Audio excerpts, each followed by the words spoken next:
Good morning, नमस्कार। एक बार फिर आप लोगों का आपके अपने यूट्यूब चैनल लर्न विद निहाल पर स्वागत है। आज हम आपकी गद्य गर्मा नामक जो पाठ्य पुस्तक है उसका भाषा और आधुनिकता जो एक पाठ है जो कि प्रोफेसर जी सुंदर रेड्डी ने लिखा है, इसका हम ऑल इन वन समरी और जो उसके महत्वपूर्ण जो फैक्ट्स हैं उनको आज डिस्कस करेंगे इस वीडियो के माध्यम से। तो चलिए, आपके पेपर में आपको पता ही है कि एक गद्यांश आता है गद्य गर्मा से और उसको आपको करना होता है। उसमें से कुछ व्याख्या करनी होती है, कुछ अंडरलाइन की, कुछ बोर्ड लाइन दे रखी होती हैं और उसमें कुछ क्वेश्चन होते हैं। तो 4 क्वेश्चन होते हैं। एक क्वेश्चन आपका पूछा जाता है कि ये किस चैप्टर से लिया गया, इसके जो लेखक है उसका नाम बताइएगा, तो वो 2 नंबर का रहता है। उसके बाद कुछ चीज़ें व्याख्या करने को आती हैं 2 नंबर में, और 3 क्वेश्चन और आते हैं। तो का से लेकर डा तक आपका क्वेश्चन पूछे जाते हैं। तो उन सभी क्वेश्चनों को ध्यान में रख के ये मैंने बनाया है, तो आप इसको थोड़ा एक बार पढ़ लेंगे तो थोड़ा सा आपको हेल्प रहेगा। तो अब ये कैसे पहचानेंगे कि इतने बड़े जो गद्यांश है ये किस चैप्टर से लिया गया है। तो कुछ कीवर्ड मैंने यहाँ दे रखे हैं, जैसे भाषा है, संस्कृति है। अगर ये शब्द आपको उसमें देखने को मिलते हैं गद्यांश में, तो समझ जाना आपके जो पेपर में जो गद्यांश आया हुआ है तो वो किस चैप्टर का है, वो भाषा और आधुनिकता नामक चैप्टर से है। तो प्रस्तुत गद्यांश हमारी पाठ्य पुस्तक गद्य गर्मा के भाषा और आधुनिकता नामक पाठ से लिया गया है, जिसके लेखक प्रोफेसर जी सुंदर रेड्डी हैं। फिर आपसे व्याख्या करवाएंगे। भाषा परिवर्तनशील होती है, नए भाव नए शब्द जुड़ने से भाषा में नवीनता आती है, नवीनता से ही भाषा में सुंदरता आती है। भाषा संस्कृति का अभिन्न अंग है।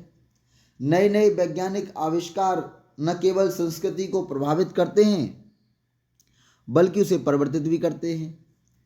शब्द के बिना भाषा का कोई वजूद नहीं है। भाषा को आधुनिक बनाने के लिए भाषा में नए नए शब्दों मुहावरों का प्रयोग किया जाना चाहिए। तो ये आपको व्याख्या में आपको लिख के आना है।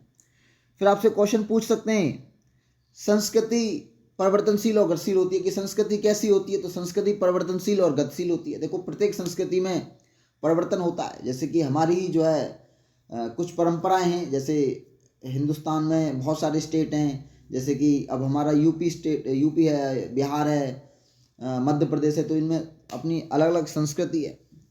तो परंपरा से संस्कृति बनती है। संस्कृति की गति का संबंध विज्ञान की प्रगति से होता है। जैसे जैसे संस्कृति गतिमान रहेगी तो वैसे वैसे विज्ञान का जो है प्रगति होती रहेगी। भाषा जो है संस्कृति भाषा संस्कृति का अभिन्न अंग है। तो भाषा की इकाई शब्द है। तो यहाँ से क्वेश्चन पूछा जाएगा कि संस्कृति किसका अंग है। तो संस्कृति जो अभिन्न अंग है वो जो है भाषा किसका अभिन्न अंग है। तो भाषा संस्कृति का अभिन्न अंग है। भाषा की इकाई शब्द है। अब देखो, किसी भी भाषा को बोलेंगे तो सबसे पहले उसके शब्द चाहिए। नए नए शब्दों से भाषा में नवीनता आती है। नवीनता, देखो यहाँ 2 डंडे लग गए, ये एक डंडे को काट लेना आप। नवीनता से ही कोई भाषा सुंदर लगती है। अब नवीन होती है कोई भाषा तो वो सुंदर लगती है। भाषा की व्यवहारिकता से ही उस भाषा के जीवित होने का सूचक है। यानी कि भाषा की व्यवहारिकता ही उस भाषा की जीवित होने का सूचक है। अगर कोई भाषा प्रयोग में ली जा रही है तो लोग सोचेंगे कि भाई हाँ, ये भाषा चलती है। वो उस भाषा का प्रयोग ही नहीं किया जा रहा है तो वो खत्म हो चुकी है, ये मान लिया जाता है। व्यवहारिकता से आशय भाषा के प्रयोग से है। तो व्यवहारिकता मतलब आप उस भाषा का प्रयोग कर रहे हैं या नहीं कर रहे हैं। तो आपको अगर वीडियो अच्छी लगी है तो वीडियो को लाइक कर दें और चैनल को सब्सक्राइब कर दें। मिलते हैं आपसे नेक्स्ट